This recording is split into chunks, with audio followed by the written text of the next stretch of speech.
Hi everyone, कैसे हैं आप सब लोग। आशा करते हैं कि आप सब लोग बहुत बढ़िया होंगे।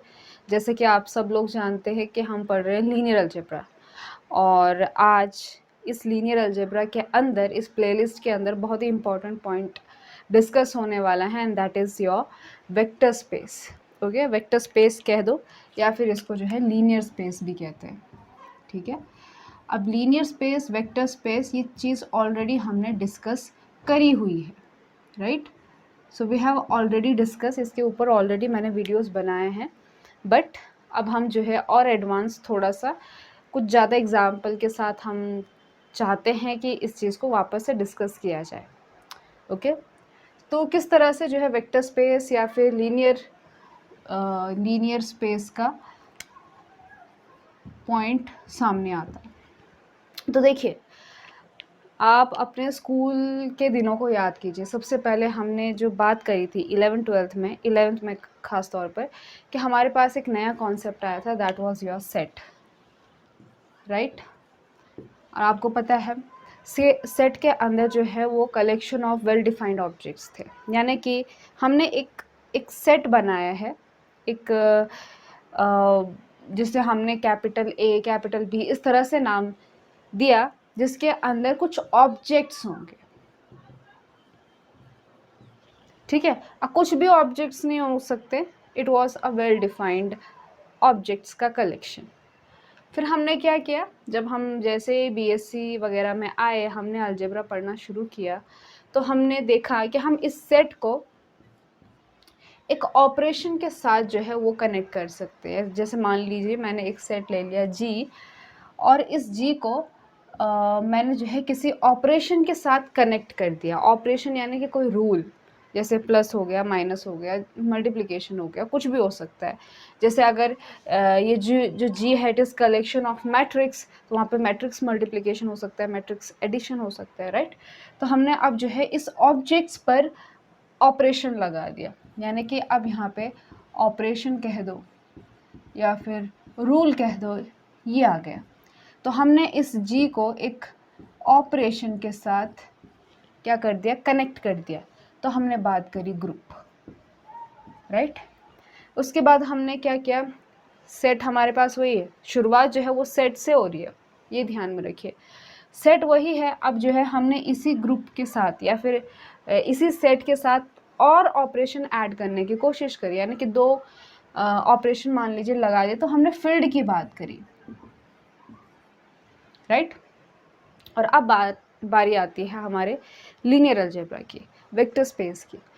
अब जो है इस लीनियर अलजेब्रा वेक्टर स्पेस, यहाँ पे एक लीनियर शब्द भी आपको दिखाई दे रहा होगा। It is mainly concern about like linear combination. अब आपको पता है कि लीनियर कॉम्बिनेशन क्या होता है ना। हमने मैट्रिक्स पढ़ा है, मैट्रिक्स के अंदर अगर हमारे पास मान लीजिए 3x3 की मैट्रिक्स है, ये है आपका A1 B1 C1 A2 B2 C2 A3 B3 C3। तो हम इस चीज़ को कैसे विजुअलाइज करते हैं, हम इनको वेक्टर की तरह विजुअलाइज करते हैं।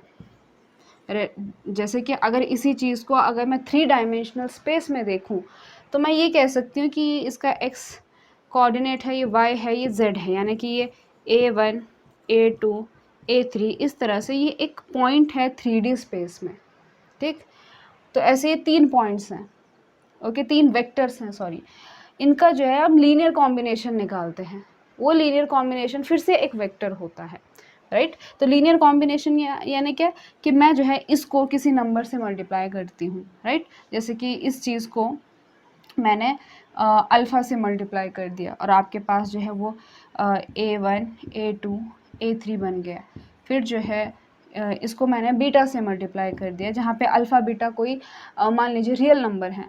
So beta is B1 B2 B3 plus gamma into C1 C2 C3। तो यहाँ पे जो बात हो गई है वो लीनियर कॉम्बिनेशन की हो गई है। अब दो चीज़ें आप ध्यान में रखिए, यहाँ पे जो है एक तो ये स्केलर्स हैं, जो जैसे कि मैंने यहाँ पे रियल नंबर लिए हैं, एक ये चीज़ है और एक ये वेक्टर्स हैं, ठीक है, जो कि एक ये कह लो तो कि 3 डायमेंशनल में एक कोई पॉइंट है, कोई वेक्टर है, उसको रिप्रेजेंट करता है, यानी कि यहाँ पे दो चीज़ें हैं।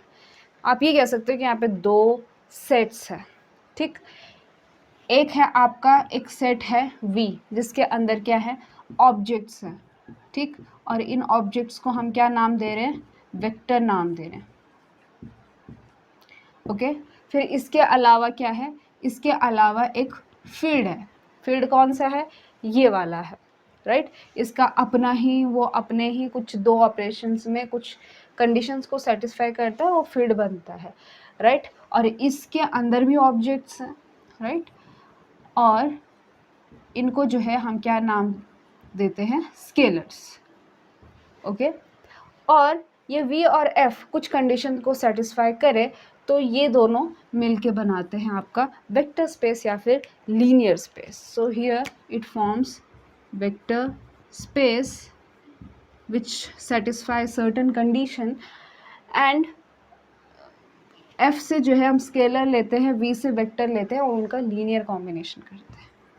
तो यहाँ पे जो है ये आपका लीनियर कॉम्बिनेशन लेना बहुत ही इंपॉर्टेंट रोल प्ले करता है, ठीक है। इससे पहले आपने ये नहीं कहा होगा कि मैं फील्ड के अंदर कोई लीनियर कॉम्बिनेशन ले रही हूँ। फील्ड के अंदर अगर आपने नंबर्स लिए होंगे तो वो आपस में ही मल्टीप्लाई होके उसी फील्ड का कोई मेंबर दे रहे होंगे।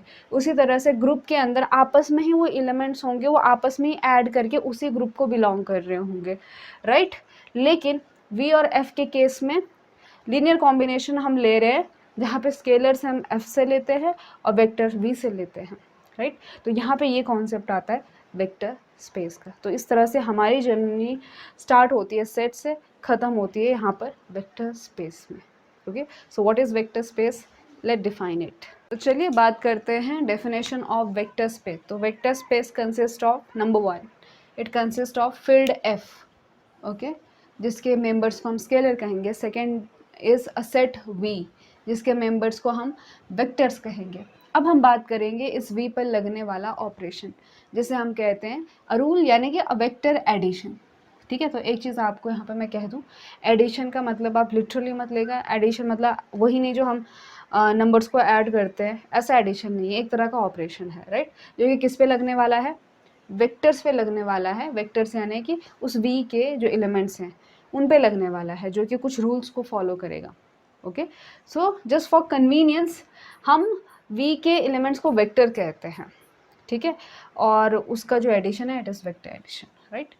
तो इस तरह से ये एसोशिएट करते हैं अल्फ़ा और बीटा V के, कि अल्फ़ा प्लस बीटा जो है वो V में बिलोंग करेंगे। यहाँ पे अल्फ़ा बीटा हमने क्या लिए, वेक्टर्स लिए, okay. So if alpha beta belongs to V then alpha plus B belongs to V। अब ये चीज़ आप समझते हैं ये कौन सी प्रॉपर्टी है, actually this is closure property, right. तो क्लोजर प्रॉपर्टी पहली बात ये सेटिस्फाई करेगा। कुछ बुक्स में इसको भी एक प्रॉपर्टी लिखा होगा इस तरह से कि ये कुछ 4 प्रॉपर्टीज़ को सेटिस्फाई करेगा। नंबर 1 कि alpha plus beta is equal to beta plus alpha, यानी क्या कि ये जो ऑपरेशन है वो कम्यूटेट करेगा। नंबर 2 ये एसोशिएट करेगा, यानी कि alpha plus beta plus gamma is equal to alpha plus beta plus gamma. तो ये जो ऑपरेशन है ये V सेट पर क्या होगा, एसोशिएटिव होगा। उसके बाद there exist a vector 0 belongs to V such that alpha plus 0 is equal to 0 plus alpha is equal to alpha, यानी कि आपके पास एक आइडेंटिटी वेक्टर होगा, 0 वेक्टर होगा, ठीक है, जिसको आप किसी भी एलिमेंट के साथ ऑपरेट करेंगे तो वही एलिमेंट आपको वापस से आएगा। आप ग्रुप थ्योरी पढ़े होंगे, ग्रुप की ही डेफिनेशन लगा रही हूँ मैं यहाँ पे। And D for all alpha belongs to V there exist unique, ये देयर एग्जिस्ट यूनिक का साइन है, ठीक है। अभी आप केवल समझेंगे, इसकी PDF आपको टेलीग्राम चैनल पे अवेलेबल की दी जाएगी, ओके। तो हर अल्फ़ा के लिए एक माइनस अल्फ़ा कैसा यूनिक एग्जिस्ट करेगा कि अगर हम उस अल्फ़ा और माइनस अल्फ़ा को ऐड करें यानी कि ऑपरेट करें, you will get the 0 vector, okay. So this is what the vector addition should satisfy, okay. The fourth one, okay, fourth property is about scalar multiplication. So obviously this property is going to be applied on scalars and vectors, okay. Scalars को किसके साथ multiply करोगे आप, scalars को scalar के साथ नहीं multiply करते हैं, स्केलर को वेक्टर के साथ मल्टीप्लाई करते हैं, जबकि वेक्टर को वेक्टर के साथ ऐड करता है, ओके। तो इट इज़ अ रूल और ऑपरेशन जिसे हम स्केलर मल्टीप्लिकेशन कह रहे हैं, which associate with each scalar c in F and we in capital V such a way, ठीक है, स्मॉल वी है, कुछ इस तरह से है ये स्केलर मल्टीप्लिकेशन। पहली बात कि इसमें भी एक लॉ होना था, इसमें भी एक बात थी कि अगर हम सी इन सच ए वे, यहाँ पे जो है अगर हम सी जो है वो ले रहे हैं एफ से और अल्फ़ा ले रहे हैं वी से, तो इसका मतलब है कि जो सी इंटू अल्फ़ा होगा ये वी में जाएगा। तो ये चीज़ भी ध्यान में रखनी है कि किस तरह से होता है ये स्केलर मल्टीप्लिकेशन, दैट ये सी और अल्फ़ा किस तरह से एसोशिएट करते हैं कि अगर सी एफ से लिया मैंने, अल्फ़ा वी से लिया, तो सी अल्फ़ा जो है वो वी में जाएगा। Okay, so C in F and we in V such a way that, इस तरह से एसोशिएट करते हैं। आप ये दूसरी लाइन में लिख सकते हैं। ओके, अभी आप सिर्फ समझेंगे सच अ वे। पहली बात कि एक सी इज इक्वल टू 1 ऐसा एलिमेंट होगा फील्ड में such that 1 into alpha is equal to alpha. Okay, so this is for all alpha belonging to V, यानी कि जितने भी वेक्टर्स हैं अगर मैं उनको 1 से मल्टीप्लाई करूँ तो मुझे जो है वापस से वो वेक्टर मिलेगा। ओके, बी कि अगर आपके पास C1 C2 इंटू अल्फ़ा है तो इसका यही मतलब होता है कि आप जो है पहले मतलब C1 को किससे मल्टीप्लाई करेंगे, C2 इंटू अल्फ़ा से मल्टीप्लाई करेंगे। सेम बात है ये, ठीक है, जिस तरह से हम नंबर्स को मल्टीप्लाई करते हैं, राइट। यहाँ पे जो है डिस्ट्रीब्यूटिव लॉ हो रहा है कि आपने कोई स्केलर C लिया है, अंदर कोई दो वेक्टर लिए हैं, तो ये डिस्ट्रीब्यूट हो जाएगा C into alpha C into beta. So this is C alpha plus C beta. उसी तरह से राइट हैंड साइड से भी होगा। ओके, फिर इस केस में जो है यहाँ पर आपके स्केलर्स का एडिशन है और इस तरह वेक्टर है, तो यहाँ पे क्या हो रहा है कि ये जो अल्फ़ा है ये डिस्ट्रीब्यूट हो जा रहा है इनके साथ मल्टीप्लाई होके ना, तो this is C1 into alpha C2 into alpha. So this is C1 alpha plus C2 alpha, this is distribution, और ये आपके दोनों तरफ से होगा, राइट। अगर मैं अल्फ़ा को इस साइड लेती हूँ तो भी इस डिस्ट्रीब्यूशन को होल्ड होना है। ओके, तो अगर ये ऑपरेशन भी होल्ड होता है, ये चार प्रॉपर्टीज़ भी अगर होल्ड होती है इस स्केलर मल्टीप्लिकेशन के तहत, इसके अंडर, और ये वेक्टर जो एडिशन प्लस है ये भी अगर इन चार प्रॉपर्टीज़ को होल्ड करता है अलॉन्ग विथ ये क्लोजर वाली प्रॉपर्टी, तो हम जो है कहते हैं कि ये जो सेट V है ये एक वेक्टर स्पेस बनाता है, वेक्टर स्पेस बनाता है ओवर फील्ड F। ओके, तो देखो हमने क्या कहा था कि हमारा मेन जो अभी है दिमाग में वो है हमने कि लीनियर कॉम्बिनेशन लेना है, राइट। तो अगर मान लीजिए मैं यहाँ से वेक्टर लेती हूँ, V से वेक्टर लेती हूँ, मान लीजिए V1 V2 V3, 3 वेक्टर्स लिए मैंने इस सेट V से। अब मुझे इनका लीनियर कॉम्बिनेशन लेना है। अब मान लीजिए मैंने स्केलर लिया A B C, अब इनको ऐड करूँगी, ठीक है। तो आप ध्यान से देखेंगे, आप इनको ध्यान से देखेंगे कि मैंने यहाँ पे जब A इंटू V1 किया तो मैंने स्केलर मल्टीप्लिकेशन किया, B इंटू V2 किया तो स्केलर मल्टीप्लिकेशन किया, C इंटू V3 किया, स्केलर मल्टीप्लिकेशन किया। और स्केलर मल्टीप्लिकेशन में हमने ये देखा कि जब आप किसी स्केलर को वेक्टर से मल्टीप्लाई करते हो तो वेक्टर मिलता है, यानी कि this is again a vector, let's say something new vector, may be V1 dash नाम देते हैं, इसको V2 डैश नाम देते हैं और इसको V3 डैश नाम देते हैं, और फिर इनको हम क्या करेंगे, ऐड करेंगे। तो आप देख रहे हो अब यहाँ पे हमारे पास वेक्टर मिल गया, यानी कि ये जो मेंबर है ये कहाँ का है, ये सेट V का है, और इन पे हमने क्या लगा दिया, वेक्टर एडिशन लगा दिया जो कि इसमें है। और आपको पता है कि वेक्टर्स को ऐड करेंगे तो हमें वापस से उसी V में वो वेक्टर मिलने वाला है, यानी कि इन सब का एडिशन भी क्या होने वाला है, एक वेक्टर ही होने वाला है जो कि V में बिलोंग करेगा, राइट। तो जब हम लीनियर कॉम्बिनेशन ले रहे हैं तो इसके अंदर दोनों ऑपरेशन इन्वॉल्व हो रहे हैं, आपका वेक्टर एडिशन भी हो रहा है और स्केलर मल्टीप्लिकेशन भी हो रहा है, इसीलिए इस वेक्टर स्पेस के अंदर आप दो चीज़ें देख पाओगे, राइट। और क्या बताना था इसमें,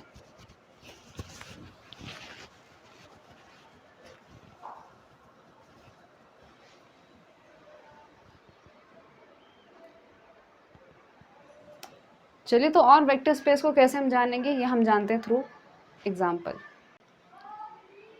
चलिए तो अब एग्जाम्पल की तरफ चलते हैं। तो सबसे पहले मैं डिस्कस करने वाली हूँ आपका एग्जाम्पल नंबर 1।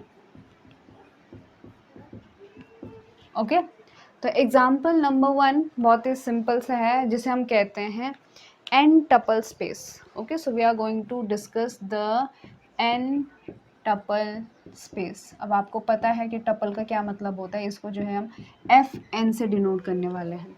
तो बेसिकली ये एन टपल स्पेस में क्या है, हम वेक्टर स्पेस बनाने वाले हैं। तो हमको वेक्टर स्पेस बनाने के लिए दो चीज़ों की ज़रूरत है, एक सेट वी की ज़रूरत है और एक फील्ड की ज़रूरत है।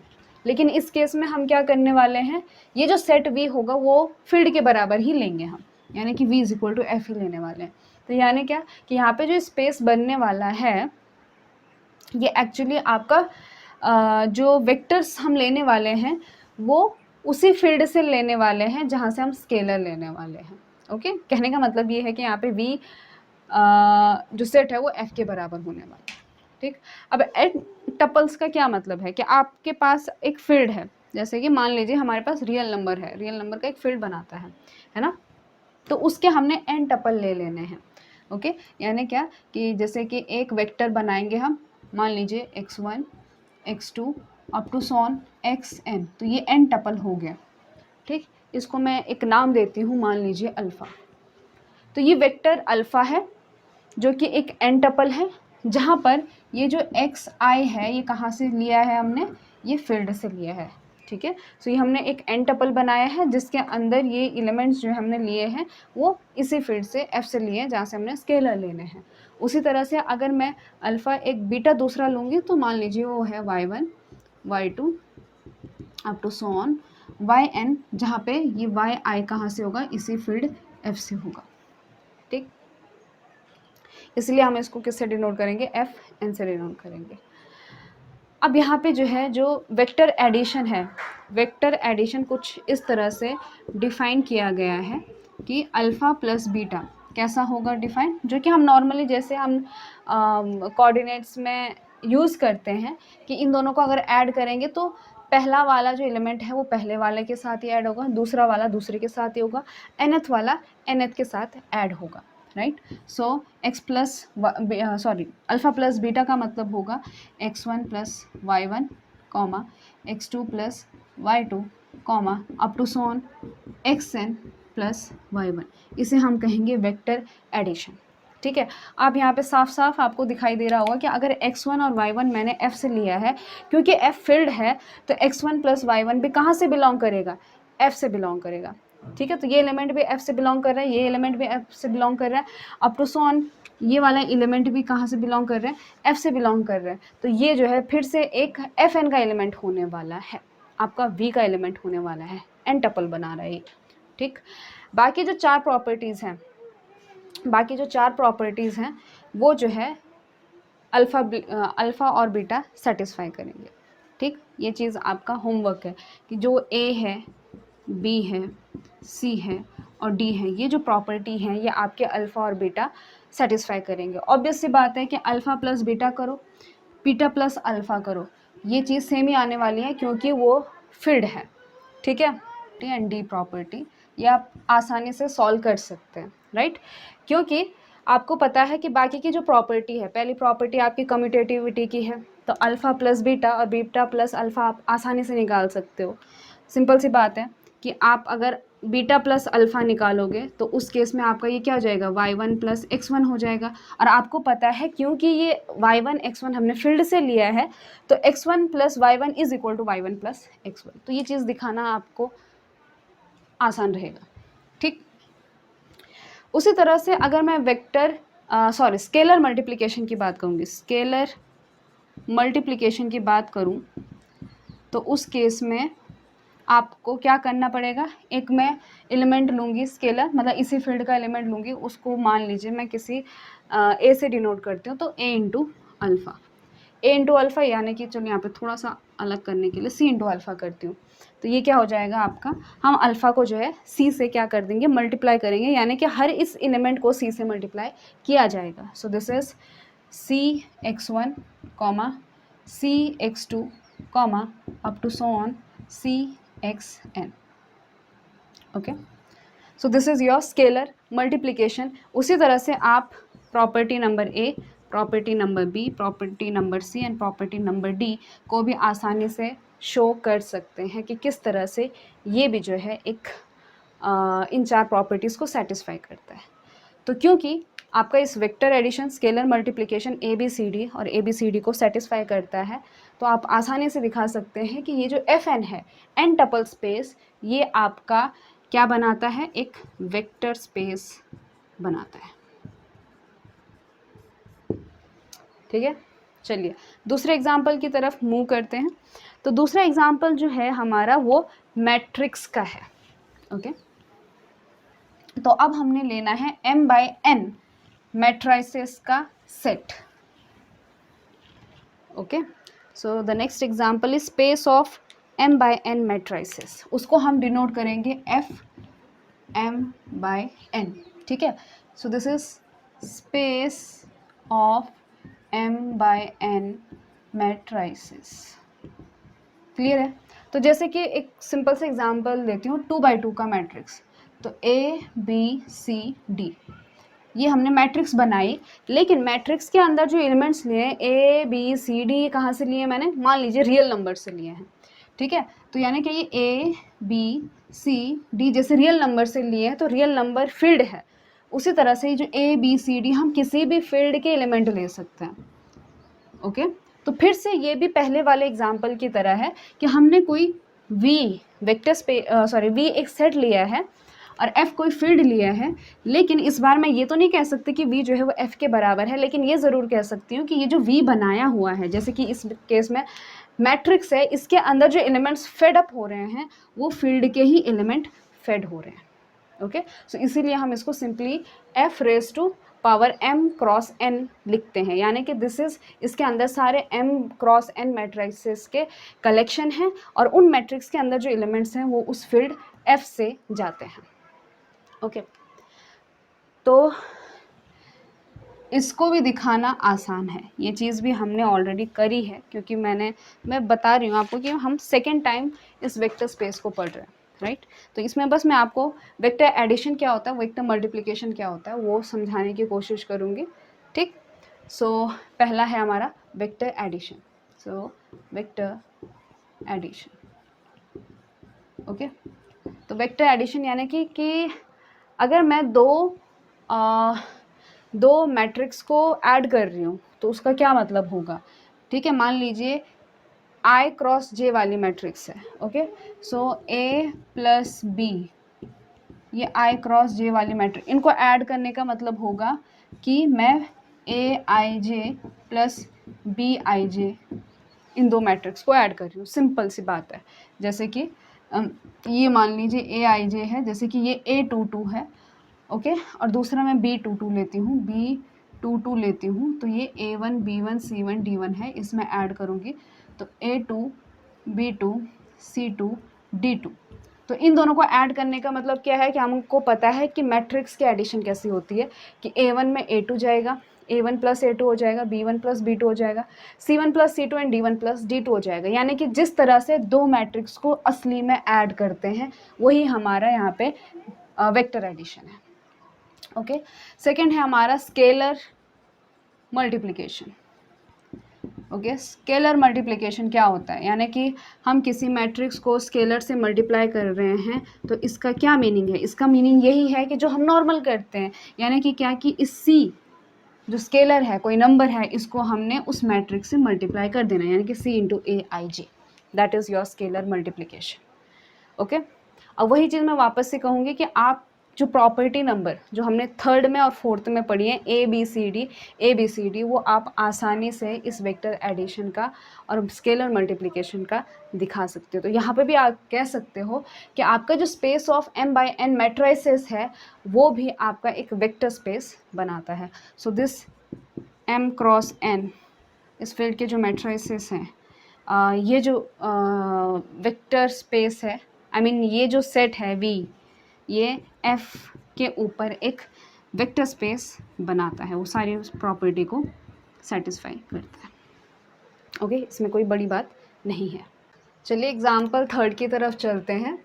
एग्जाम्पल थर्ड है आपका the space of function from a set to a field. Okay, तो ये बहुत ही इंटरेस्टिंग है कि हमारा एक सेट एस होने वाला है और एक फील्ड होने वाला है, ठीक है, और इन दोनों के बीच में हमने एक फंक्शन डिफाइन करना है। So a function from set S to field F. Okay, तो आपको एक चीज़ तो समझ आ रही होगी कि इसके अंदर F of S, small S, जहाँ पे स्मॉल एस जो है वो कैपिटल एस से जा रहा है, तो ये जो एफ ऑफ एस है ये फील्ड से बिलोंग करने वाला है। ओके, तो ये भी फिर से कुछ वैसा ही एग्जाम्पल है कि जहाँ पे F of S finally field से ही बिलोंग करने वाला है, यानी कि हमारा जो वेक्टर वी है वो फील्ड के ही एलिमेंट से बनने वाला है, लेकिन कुछ अलग तरीके से। ओके, तो यहाँ पे हमने एफ कोई भी फील्ड लिया है, एस कोई भी सेट लिया है, और V is a set of all function from S to F। ठीक, अब हमने ये देखना है कि क्या ये वेक्टर स्पेस बनाता है या फिर नहीं बनाता है। तो मैंने वेक्टर एडिशन की प्रॉपर्टीज़ बतानी, आपने मल्टीप्लिकेशन वाला होमवर्क में करना है। सो वेक्टर एडिशन कुछ इस तरह से डिफाइंड है कि दो फंक्शन का एडिशन का क्या मतलब है कि f plus ji of S is equal to F of S plus ji of S. Okay, तो ये हमारा वेक्टर एडिशन हो जाएगा। स्केलर मल्टीप्लिकेशन क्या होगा कि हम किसी फंक्शन f को c से मल्टीप्लाई करते हैं, इसका ये मतलब है कि C F of s is equal to C into F of S, यानी कि पहले आप f ऑफ s निकालोगे फिर उसको c से मल्टीप्लाई करोगे। ठीक, तो अब हम देखते हैं कि जो वेक्टर एडिशन है क्या वो सेटिस्फाई हो रहे हैं, वो चार प्रॉपर्टीज सेटिस्फाई हो रही है नहीं हो रही है। यहाँ पे तो ये चीज़ तो सेटिस्फाई हो रही है कि आपका एफ ऑफ एस और जी ऑफ एस वो हमारा किस में बिलोंग करेगा, वो हमारा एफ में ही बिलोंग करने वाला है। ठीक है, तो हम बस ये देखते हैं कि क्या ये चार प्रॉपर्टीज सेटिस्फाई हो रही है नहीं हो रही है। पहली property F of S plus ji of S is equal to ji of S plus F of S, ये प्रॉपर्टी आपकी सेटिस्फाई होगी। क्यों होगी? क्योंकि देखो ये F of S plus ji of S ये कहाँ के एलिमेंट है, ये आपके फील्ड के एलिमेंट हैं, और फील्ड के अंदर जब आप एडिशन करते हो तो वो कम्यूटेटिव होता है। So f of S plus ji of S is equal to ji of S plus F of S. तो एक चीज़ और आप यहाँ पे समझ पा रहे होंगे कि ये जो एडिशन है ना, ये फील्ड का एडिशन है। ओके, ये जो एडिशन है ये वही वाला एडिशन है जो फील्ड में हम उन एलिमेंट्स पे लगाते हैं, वो वाला एडिशन है। तो क्योंकि फील्ड के एलिमेंट्स हैं ये, इसीलिए कम्यूटेट कर रहे हैं, इसलिए ये वाली प्रॉपर्टी होल्ड हो रही है। यानी कि आप ये भी कह सकते हो कि यहाँ पे आपका एफ ऑफ एफ प्लस जी और जी प्लस एफ दोनों कैसे हैं, ये दोनों फंक्शन आइडेंटिकल हैं। ठीक है, दोनों एक ही आंसर देते हैं। दूसरी बात, since addition is associative in field. Okay, तो since addition is associative, field के अंदर एलिमेंट्स का एडिशन एसोसिएटिव होता है, और ये जो हमारे F of S, G of S, H of S जो आंसर आ रहे हैं वो भी फील्ड के ही हैं, तो इसीलिए ये एसोसिएटिविटी प्रॉपर्टी को भी होल्ड करेंगे। यानी कि आपका F of S plus ji of S plus H of S is equal to, bracket को चेंज कर दिए तो ये प्रॉपर्टी भी क्या हो जाएगी, होल्ड हो जाएगी। फिर हमारा तीसरा कंसर्न ये रहता है कि क्या हमारे पास कोई एक क्या कहते हैं, हमारे पास क्या कोई ऐसा ज़ीरो वेक्टर है जिसको हम जो है उसी में ऐड करेंगे तो आंसर वही वापस से आ जाएगा, उसी वेक्टर में ऐड करेंगे तो वापस आ जाएगा। तो इस केस में हमारे पास ज़ीरो फंक्शन है। ज़ीरो फंक्शन क्या करता है कि एस में से कोई भी एलिमेंट ले लो, वो आंसर यहाँ के ज़ीरो पर ही जाके अटैच करेगा।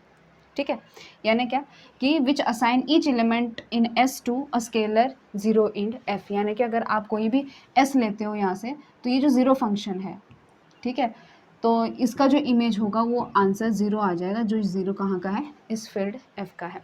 ओके, तो यस यहाँ पे एक ज़ीरो वेक्टर क्या कहते हैं एग्जिस्ट करता है, जिसे हम क्या कहते हैं, ज़ीरो फंक्शन कहते हैं। तो वो वही काम करता है जो एक ज़ीरो वेक्टर करता है। ज़ीरो वेक्टर का क्या मतलब होता है कि zero plus alpha is equal to alpha, ये चीज़ देने का। उसी तरह से अगर मान लीजिए ज़ीरो फंक्शन है, इसको मैं किसी ज़ीरो ऑफ एस अगर इस तरह से डिनोट करती हूँ, तो zero of S plus alpha कोई भी वेक्टर है, यानी कि इस केस में एफ ऑफ एस है मान लीजिए, तो किसके बराबर आएगा, क्योंकि ज़ीरो ऑफ एस, ये एस को कहाँ पे इमेज, इसकी इमेज क्या आएगी, इसकी इमेज ज़ीरो आ जाएगी। तो zero of S is zero plus F of S जो भी उसका आंसर होगा, और zero plus F of S is F of S, 0 plus F of S is F of S, क्यों? क्योंकि ये जो 0 है वो फील्ड का है, एफ ऑफ एस भी फील्ड का है, और फील्ड के अंदर ही प्रॉपर्टी होल्ड होती है कि 0 plus F of S is F of S. Okay, तो 0 फंक्शन 0 वेक्टर भी इसमें है। उसके बाद क्या हर एफ के लिए कोई, हर वेक्टर के लिए क्या कोई माइनस वेक्टर है जिनको ऐड करके हमको 0 वेक्टर मिले? तो है, हर एफ के लिए एक माइनस एफ ऐसा है कि दोनों को ऐड करोगे तो आपके पास क्या हो जाएगा, एडिशन जो है वो 0 वेक्टर मिलेगा। तो यहाँ पे है which is minus F of S is equal to minus F of S, तो ये भी एग्जिस्ट करता है। ठीक है, तो वेक्टर एडिशन के लिए 4 प्रॉपर्टी होल्ड होती है। इसी तरह से आप स्केलर मल्टीप्लिकेशन के लिए भी वो 4 प्रॉपर्टीज़ दिखा सकते हो। मैं क्यों कह रही हूँ कि दिखा सकते हो, क्योंकि इनका जो आउटपुट आ रहा है वो अल्टीमेटली फील्ड के ही आउटपुट है। ओके, इसीलिए जैसे कि यहाँ पे मैंने फील्ड की प्रॉपर्टी यूज़ करी, ये एसोसिएटिविटी में भी फील्ड की ही प्रॉपर्टी यूज़ करी है, राइट? तो ये चीज़ें दिखाना आसान है। ओके, तो इस तरह से हम ये कह सकते हैं कि आपका जो the space of function from set to a field, ये जो है एक वेक्टर स्पेस बनाता है। ओके, तो मैं चाहती हूँ कि आज का वीडियो लेक्चर यहीं पे ख़त्म करते हैं, लेकिन वेक्टर स्पेस के ऊपर जो वीडियो है वो यहाँ पे ख़त्म नहीं हुआ है। In the next video lecture हम थोड़ा सा इसी चीज़ को और आगे एक्सपांड करेंगे और कुछ और एग्जांपल्स देखेंगे, कुछ नॉन एग्जांपल्स भी हमें देखना चाहिए, वो भी डिस्कस करेंगे in the next video lecture.